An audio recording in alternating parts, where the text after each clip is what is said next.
సమాధాన పరచడానికి యేసుప్రభు ఈ లోకానికి వచ్చాడు. ఎవరికి మధ్యలో సమాధానం? దేవునికి పాపం చేసేవాడికి మధ్యలో సమాధానం. బయట వాతావరణం చూడండి, చల్లగా అయిపోయింది 3 గంటలు. హల్లెలూయా, హల్లెలూయా. యేసు ప్రభువును సిలువేసినప్పుడు ఆయన భూకంపం వచ్చి ఆ భూకంపం వల్ల పలిగిన ఆ రాయికి అద్దాల చేత చక్కగా అమర్చబడి దాన్ని కాపాడి పెట్టారు. నేను గ్రూప్లో పెట్టాను, రాత్రి పొద్దున పెట్టాను. ఎంతమంది చూశారు? దేవుని ప్రియమైన వాళ్ళ ఇంచుమించు రమారమి 3 గంటలకు ఏలి ఏలి లమా సబక్తాని తండ్రికి తన ప్రాణం తన ఆత్మ అప్పగించాడు. ఆయన వచ్చిన ఉద్దేశం ఏంటంటే సమాధానం లేని వారికి సమాధానము కలుగజేయడానికి వచ్చాడు. రెండవది త్వర చదువునాయన 2వ వచనం ఎఫెసీ 5:25. పురుషులారా మీరు మీ భార్యలను ప్రేమించుడి, అటువలే క్రీస్తు కూడా సంఘమును ప్రేమించి అది కలంకమైనను ముడతైనను అట్టిది మరి ఏదైనాను లేక పరిశుద్ధమైనది గాను నిర్దోషమైనది గాను మహిమగల సంఘము గాను ఆయన తన ఎదుట దానిని నిలవబెట్టుకొనవలెనని వాక్యము చేత ఉదక స్నానము చేసి దాన్ని పవిత్రపరిచి పరిశుద్ధపరచుటకై దాని కొరకు తన్ను తాను అప్పగించుకొనెను. హల్లెలూయా. రెండవదిగా సమాధానపరచడానికి వచ్చాడు. రెండవదిగా ఏమంటున్నాడు ఆయన? సంఘమును పవిత్రపరచడానికి, సంఘములో సమాధానము కలుగజేయడానికి, ఆ సంఘమును ఎత్తబడి లేదా ఎత్తబడే గుంపులో ఉంచడానికి ఆ సంఘము కొరకు తను తానే తన ప్రాణాన్ని అర్పించుకున్నాడు. హల్లెలూయా. దేవుని ప్రియమైన సంఘమా, ఈ మధ్యాహ్న కాల సమయంలో యేసయ్య నీ కొరకు వచ్చాడు. యేసయ్య నీ హృదయంలో సమాధానము లేదా? నీకు సమాధానం కలిగజేయడానికి ఈ లోకానికి వచ్చాడు. నువ్వు పాపములో ఉన్నావా? ఏ భేదములు లేదు, అందరూ పాపము చేసి దేవుడు అనుగ్రహించే మహిమను పొందలేకపోతున్నారు గనక ఆయన ఈ లోకానికి వచ్చి నశించిన దానిని వెతికి రక్షించిన కొరకు మనుష్య కుమారుడు ఈ లోకానికి వచ్చాడు. నశించిపోయే నిన్ను, అపవిత్రుడైన నిన్ను, పాపిష్టి జీవితంలో ఉన్న నిన్ను నన్ను పరిశుద్ధపరచడానికి యేసు ప్రభు లోకానికి వచ్చి తనను తాను తగ్గించుకొని తనను తాను సమర్పించుకొని తనను తాను ఆ కల్వరి శిలువకు అప్పగించుకున్నాడు. హల్లెలూయా. అందరికీ ఒకసారి ఏమదామా? ఆ శిలువ త్యాగము చూస్తే ఈరోజు గ్రూప్లో నేను ఒకటి పెట్టాను, ఒక వీడియో పెట్టాను. బ్రెజిల్ దేశంలో, అమెరికాకు పక్కన ఉంటుంది, ఆ బ్రెజిల్ దేశంలో ఈరోజు నిన్న రాత్రి అనుకుంటాను, వాళ్ళకి అక్కడ మనకు రాత్రి అయితే వాళ్ళకి పగలైతే, మనకు రాత్రి వాళ్ళకు పగలు ఒక ఆయన యేసు ప్రభు వేషం వేసుకొని తలకు ముళ్ళ కిరీటం పెట్టుకొని శరీరం అంతా గాయాలు చేసుకొని ఆ బస్ స్టాండ్లో వచ్చి కూర్చున్నాడట. ఆయన వీడియో ఎంతమంది చూస్తారు? గ్రూపులో ఉన్నారు. ఆ బస్ స్టాండ్లో వచ్చి కూర్చుంటే అక్కడ కూర్చున్న పురుషులు ఎక్కువ లేరు. బస్ స్టాండ్ అది పబ్లిక్ బస్ స్టాండ్. ఆ బస్ స్టాండ్లో ఆయన ఆ యొక్క బెంచ్ మీద కూర్చొని ఉండగా లేడీస్, జెంట్స్ అక్కడ దూరం నుంచి పురుషులు, స్త్రీలు చూసి ఆయనను చూసి ఏడుస్తున్నారు. గుడ్ ఫ్రైడే సందర్భంగా నిజమే, యేసు ప్రభు ఇంతగా గాయపరచబడ్డాడా? యేసయ్య ఇంతవరకు లేదా ఇలాంటి పరిస్థితి నా జీవితంలో నా కొరకు ఆయన ఇంతగా గాయపరచబడ్డాడా అని స్త్రీలు దూరమున నిలుచుండి ఏడుస్తున్నారు. కొంతమంది అయితే ఏడుస్తూ వచ్చి ఆయన దగ్గర మోకాళ్ళ మీద ఉండి ఆయన చేతుల్లో చెయ్యి వేసి ప్రార్థన చేయించుకుంటున్నారు. అది వీలైతే మళ్ళీ ఒకసారి చూడండి. ఆ గ్రూప్లో లేని వాళ్ళకు చూపించాడు ఒకసారి. నిజమే, యేసు ప్రభు పడిన దెబ్బలు, యేసు ప్రభు పడిన ఆ గాయాలు మామూలు కాదండి. దేవుని ప్రేమైన వాళ్ళ చివరికి ఒక మాట చెప్పి ముగిస్తాను. ఓన్లీ 2 చదివించాను నేను, ఇంకా 8 ఉన్నాయి. తర్వాత మనం చూద్దాం, సమయం లేదు కనుక. స్కూళ్ళలో షార్ట్ పుట్ ఎంతమందికి తెలుసు? షార్ట్ పుట్ ఎంతమందికి తెలుసు? Very good. అలాంటి ఒక షార్ట్ పుట్, అది 5 కిలోలు ఉంటుంది. షార్ట్ పుట్ మీకు స్కూళ్ళల్లో ఉన్నప్పుడు వేసిన అనుభవం ఉంది. అది 5 కిలోలు ఉంటుంది. కానీ దానికంటే చిన్నది మామూలుగా ఈ పక్షవాతం వస్తే ఒక బాల్ ఉంటుంది, దాన్ని ఇట్లా ఎక్సర్సైజ్ చేయడానికి బాల్ ఉంటుంది. అంత ఇనుప కడ్డికి ముళ్ళు పెట్టి, ముళ్ళు ఒక చైన్తో కట్టబడి, చేపలు పట్టే గాలం తెలుసా? ఎంతమందికి తెలుసు? ఆ ఇనుప ముద్దకు ఆ గాలం లాంటి ఇనుప ముక్కలు వెల్డింగ్ చేసి, ఒకవేళ శరీరానికి కొడితే, లాగితే మాంసం బయటకు వస్తుంది. యేసు ప్రభువును కొరడాలతో 39 కొరడా దెబ్బలు ఎలా కొట్టారో తెలుసా? ఆ కిలో లేదా అర్ధ కిలో ఆ ఇనుప ముద్దకు ఇలాంటి ఏమంటారు దాన్ని, గాలాల లాంటి ఇనుప ముక్కలు చేసి వీపుకు వేసి కొట్టి ఇలా లాగితే ఎట్లుంటుందండి? ఎట్లుంటుంది? లేదా సింపుల్గా మీ ఇంటికి పోయిన తర్వాత గోర్లు ఉన్న వాళ్ళు లేడీస్, అక్క అయితే శెల దగ్గరికి పోయి వీపు మీద గోర్లతో గట్టిగా కొట్టి కింది కూర్చోరు ఇట్లా. అప్పుడు అర్థమవుతుంది యేసు ప్రభు ఎంత బాధ అనుభవించాడు. హల్లెలూయా! అంత బాధ నీ కొరకు నా కొరకు అనుభవించి ఆ కలవరి శిలలో తన ప్రాణం పెట్టి, అయ్యా వీరిని క్షమించమని చెప్పిన ఆ దేవాది దేవునికి నీ హృదయం బలిగా సమర్పిస్తున్నావా? అరే పిల్లలు, నీ హృదయం దేవునికి బలిగా సమర్పిస్తున్నావా? అన్నలైతే తమ్ముళ్ళైతే ఇంటికి వెళ్ళిన తర్వాత ఒకవేళ చికెన్ 65 తినడానికి ఫోర్క్స్, ఈ ఫోర్క్ చెంచాలు ఉంటాయి, ముళ్ళ లాంటి చెంచాలు ఉంటాయి. ఇంటికి పోయిన తర్వాత కాల్చి దాన్ని కొంచెం ఇటు అంపి మీ చేయి మీద ఇలా గీరుకోండి. మీ బాడీ మీద కానీ, మీ చేతుల మీద కానీ, లేదా మీ చెల్లెలో మీ తమ్ముడు అని చెప్పి గీరిన తర్వాత మళ్ళీ అయ్యగారు చెప్పిండా నా దగ్గరికి రావచ్చుమా? ఆ బాధ ఏంటో అంతకు మించి యేసయ్య అనుభవించాడు నీ కొరకు నా కొరకు. ఈ మూర్ఖమైన ప్రపంచానికి ఆ త్యాగం సంగతి విలువ తెలియదు. కాబట్టి ఆ త్యాగం సంగతి యొక్క విలువ వాక్యానుసారంగా, వాక్యములో దేవుడు నీ కొరకు నా కొరకు పవిత్రమైన సంఘముగా నిన్ను ప్రజెంట్ చేయడానికి యేసయ్య తన ప్రాణం అర్పించుకున్నాడు. అలాంటి త్యాగం యేసయ్య నీ కొరకు నా కొరకు చేశాడు. దేవుడు ప్రియమైన వాళ్ళారా, యెషయా గ్రంథం 53వ అధ్యాయము 6-10 వచనాల్లో చూస్తే, ఆయనను నలగగొట్టుటకు ఆయనకు తండ్రి అయిన దేవునికి ఇష్టమాయను. యేసయ్యను నలగగొట్టడానికి తండ్రికి ఇష్టమైందట.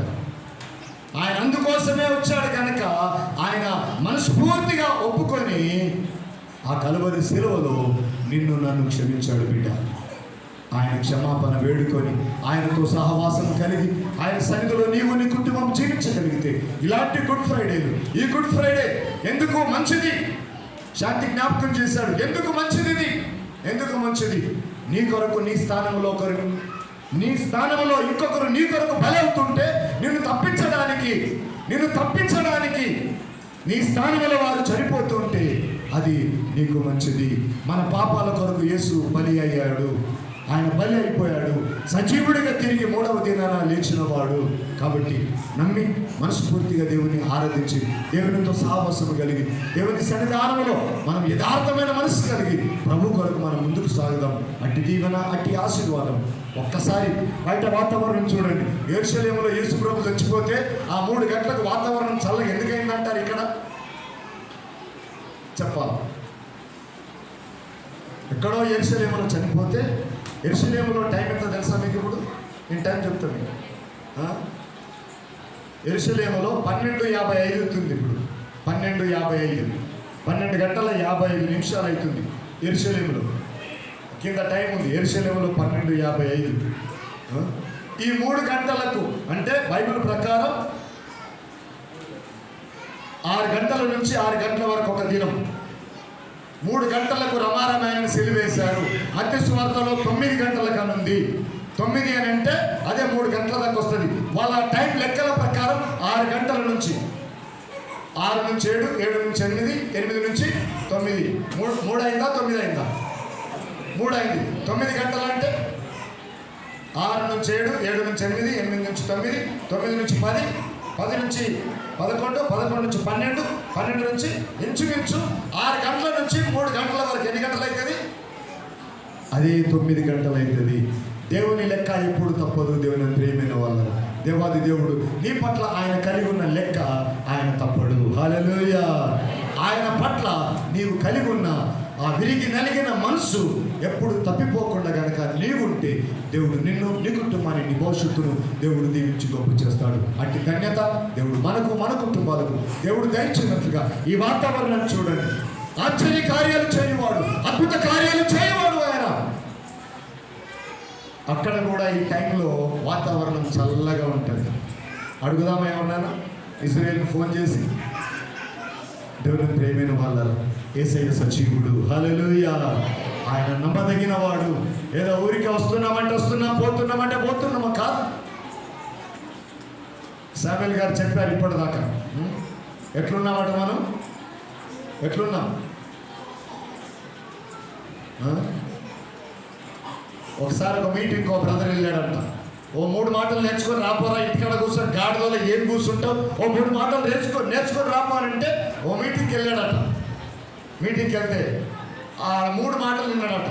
వచ్చారా? వచ్చారు. కూర్చున్నారా? కూర్చున్నా. వెళ్తున్నారా? ఈ 3 మాటలు ఆయన చెప్పిండట. ఆ సాటుకో బస్సాటు కూర్చొని విన్నాడు. 3 మాటలు వచ్చింది. 3 మాటలు నేను వచ్చిన తర్వాత ఇట్లా కూర్చున్నాడు. భార్య అడిగింది, ఏం నేర్చుకున్నావు? పోయినా కానీ ఏం నేర్చుకున్నావు అంటే 3 మాటలు నేర్చుకున్నారన్నాడట. రాత్రి 10:30-11 గంటలకు అడుగుతుంది భార్య. భర్త గట్టిగా చెప్తుంది భార్య, వచ్చారా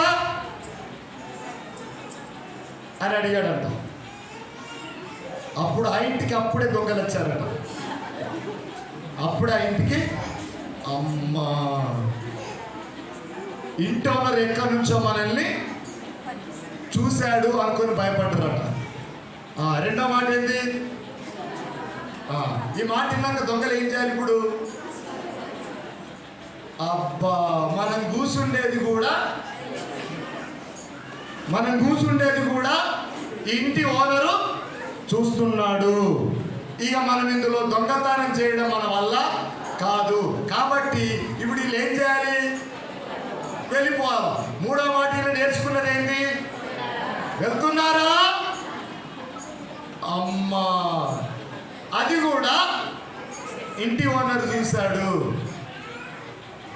అట్లీస్ట్ గుడికి వచ్చినప్పుడు ఆ 3 మాటలను నేను నేర్చుకుంటే నీ జీవితంలో పడే దొంగల బారి నుంచి నువ్వు తప్పించబడతావు. హల్లెలూయా.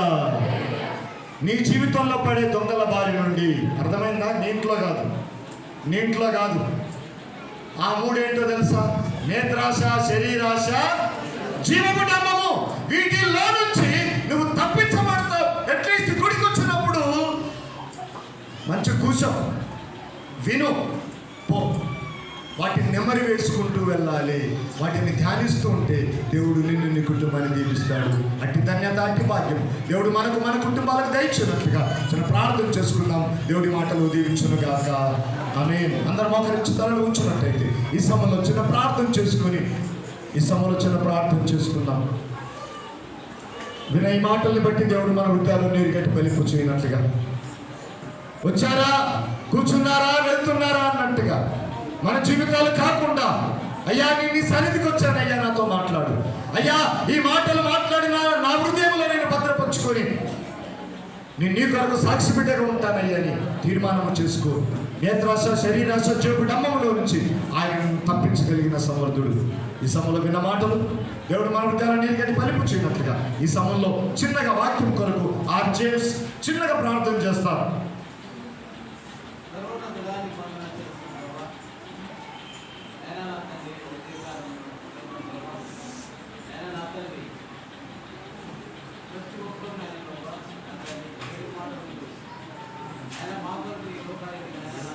హల్లెలూయా. స్తోత్రం. స్తోత్రం.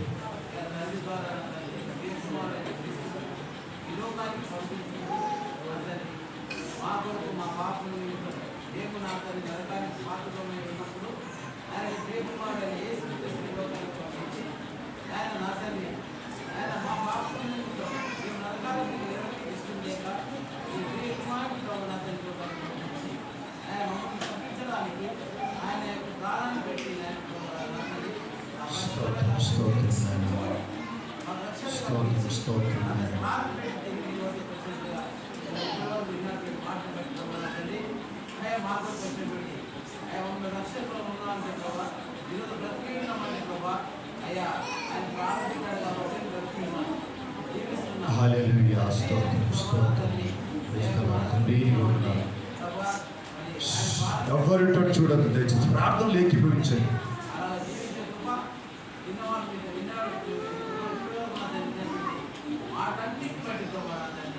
తెలుసుకొచ్చినామా పోయినామా విన్నామా అని కాదు, కానీ ఆయన నా తండ్రి ఈ యొక్క వాక్యానుసారంగా చెప్పుకుంటా ఇవి ఏ విధంగా అయితే ప్రభావ తండ్రి ఆయన నీకు తండ్రి అప్పగించిన పని ఎలాగైతే ముగించుకొని యాత్ర అప్పగించుకున్నారో అలాగ ప్రభావ మేము మాకు అప్పగించిన పని ఆయన క్రీస్తులోకి మార్చబడి సంఘంలో అడ్డుకట్టబడినటువంటి మేము అప్పగించిన పని దేవుడు నెరవేర్చుకొని ఆయన దేవుడు మార్పులను ప్రభావ తండ్రి అప్పగించుకునేవారుగా జీవించే మాకు నాకు అందరికీ దయచేయండి. యేసు పరిశుద్ధ ప్రార్థిస్తున్నాం ప్రభావ తండ్రి. ఆమేన్. హల్లెలూయా.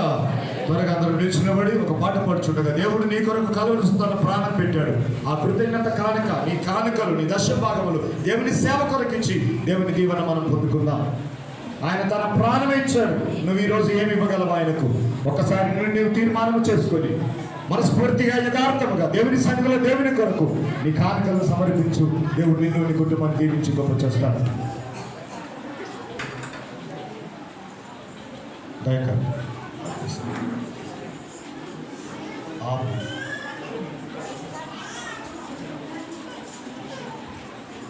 మెల్లగా మెల్లగా మెల్లగా మెల్లగా